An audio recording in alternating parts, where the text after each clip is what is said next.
Good evening, VC, or anyone who might find themselves watching this video. It's late in the night, the house is asleep, so I have retreated to the kitchen to make a video. This is a vinyl update of what I have purchased during the last month or so. And I guess it will be the last video from me for a while, because it's summertime, summer vacation, and there's other things to do than spinning records. So, let's just dig into the pile which I have acquired. First I want to show the first album by Status Quo. I finally found a decent copy, an original US copy on the Cadet concept label. This is all I need from Status Quo. The psychedelic period with of course tracks such as Black Veils of Melancholy, Pictures of Matchstick Men, and Eyes in the Sun. So, a nice score, a cheap record there. I have also purchased yet another Black Sabbath Sabotage, a near mint Canadian copy. Not according to my taste their best album, but a decent one. I went to the capital of Norway, Oslo, a couple of weeks ago, and there I purchased a reissue of the first Soft Machine album. Sadly not with the wheel, but a nice pressing from Sundazed. Didn't have that from before, so I just grabbed a reissue. Kraut Alert I found in Oslo as well. Gomorra's second version of the debut album called Trauma, an excellent piece of German progressive rock, and the originals are scarce and very expensive, so I settled for this nice long hair reissue. And of course, as always, long hair reissues come with these nice inserts with pictures of the band and the story both in English and German. So I really recommend long hair's repressings, or reissues I'd rather say. I also find a nice reissue of Resan, a Swedish prog rock band, and the quite rare only album. Resan is Swedish for the trip, and this is their only LP, and it's a far out excellent piece of Swedish prog psychedelia with a nice printed inner sleeve with a little bit of story and pictures. It's on the Subliminal label, which has released, for example, Persson Sound box set and Baby Grandmothers, among other obscure but highly sought after original albums. Worthwhile getting this. I think it's limited to 500 copies. Well, that was the reissues. I've been on a Terje Rypdal kick for the past year or so, and I managed to add a couple of records from his catalogue to my collection. Terje Rypdal is of course one of the finest guitar players out of Norway anyway, and my favorite. This is his album from 1978 called Waves. And this is straightforward, what shall I say, laid back jazz rock on the ECM label. A nice record. My goal is to get everything Terje Rypdal has released until 1979-1980. I'm getting there. One of his masterworks is an album called Odyssey, which also Ron at the Hog's Ear Report has shown. Odyssey from 1975. It's a double album on the ECM label and is considered one of Terje Rypdal's most accomplished works. An old Ford Transit there, Transit van. I highly recommend, if you're going to explore Terje Rypdal, start with Odyssey. It's a very nice starting point to understand and appreciate his works. Very, very long tracks, instrumental of course, building up, often droning, and his very distinctive guitar. Just a solid piece of music. I also found an album called Sart, featuring Jan Garbarek, Bobo Stensson, Arild Andersen on bass, Jon Christensen on drums, and of course Terje Rypdal on the guitar. This is a free jazz album from 1971 on the ECM label. So if you're into far out jazz, I suggest you find yourself a copy of Sart. Just wonderful, wonderful. I also found a copy of Jan Garbarek Quartet, and Jan Garbarek is of course one of the most acclaimed jazz musicians, saxophonists from Norway. This album is called Afric Pepperbird. And it's from 1970, and it features the same musicians as Sart from the year later, minus Bobo Stensson. So it's Terje Rypdal, Arild Andersen and Jon Christensen together with Jan Garbarek, and this is even more crazy than Sart.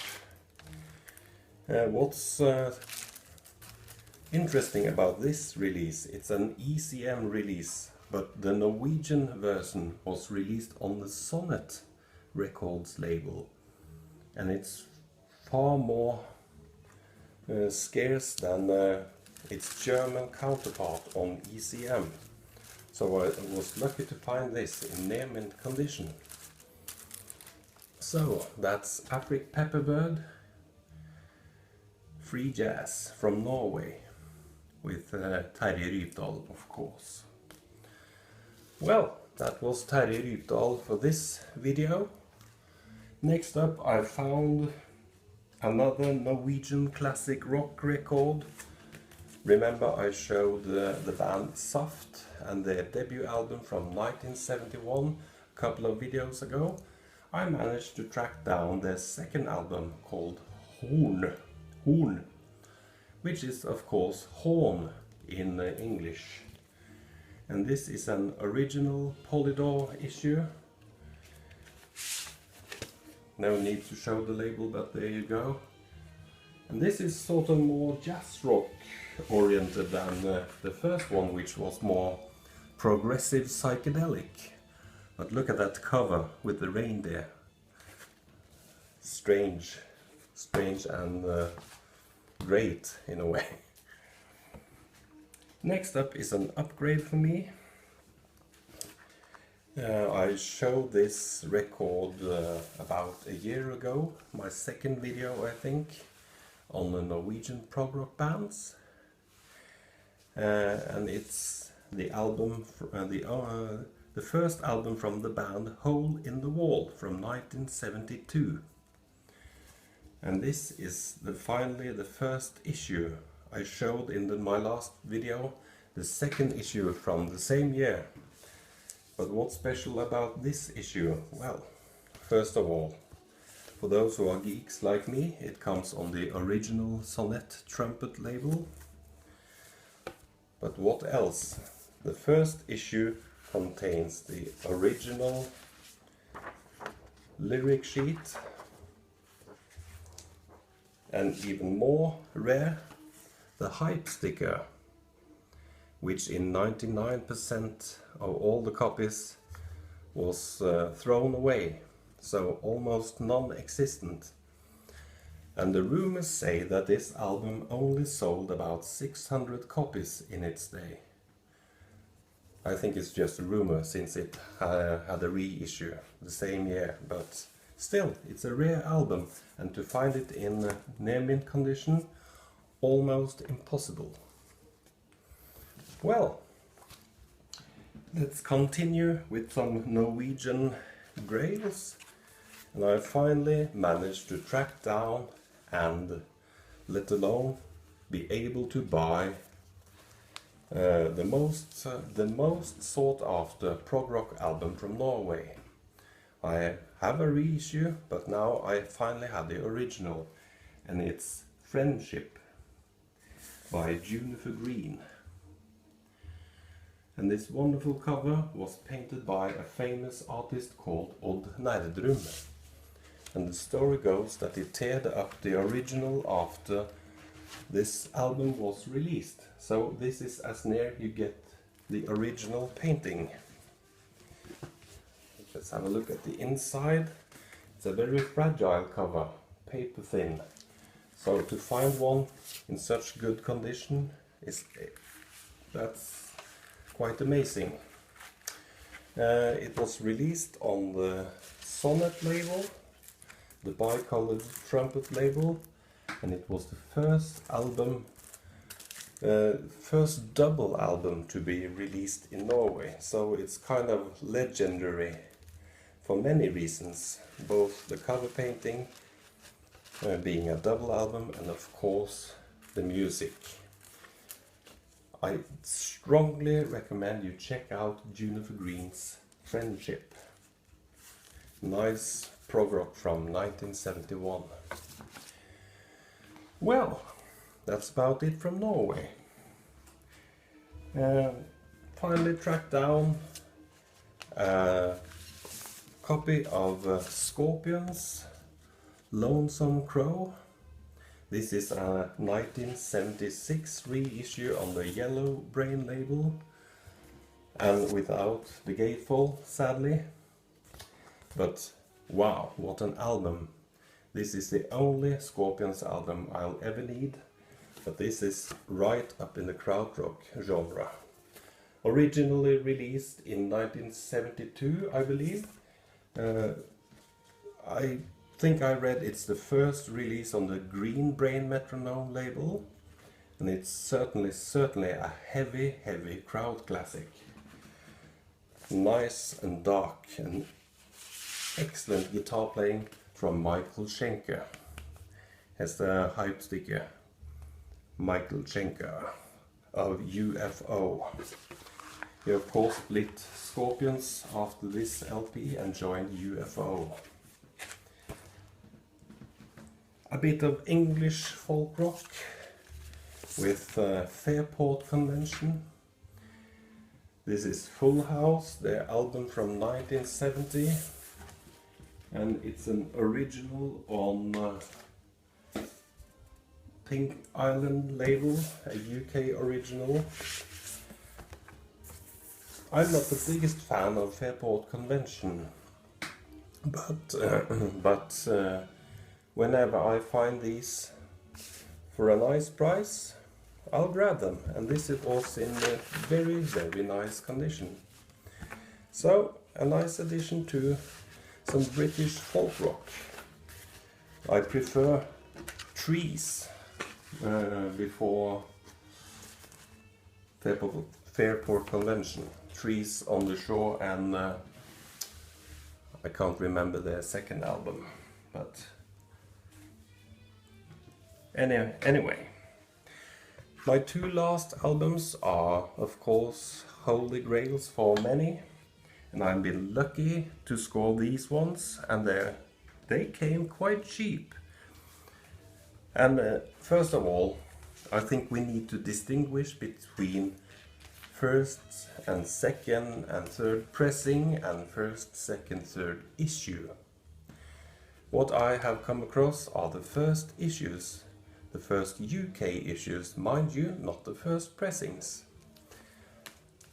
First of all, I found The Piper at the Gates of Dawn. First UK stereo edition. But it's not the first pressing. It's the fourth pressing I've found. According to the matrix numbers, it's the fourth pressing, and it has file under popular groups on the back cover here on the flip.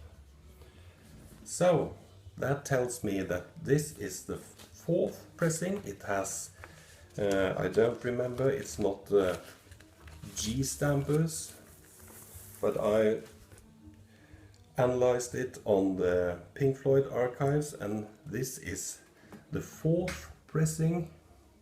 I don't know if you can see the label. The fourth pressing of the first issue. Only the two first pressings didn't have file on the popular groups on the flip back here, but from the third and fourth pressing they had.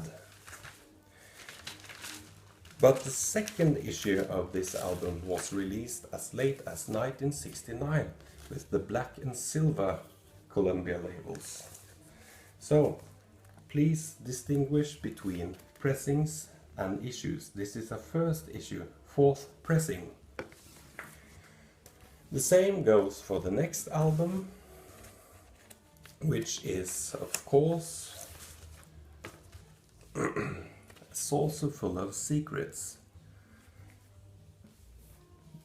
I rate this as the best Pink Floyd album ever, for me anyway, and this is the second best for me. I really love this early Pink Floyd era with the original flipbacks and everything. And we can look at the label. It's the black and blue Columbia label as well, the same as Piper at the Gates of Dawn. A wonderful label. And what I have found is that this is the seventh pressing of the first stereo issue.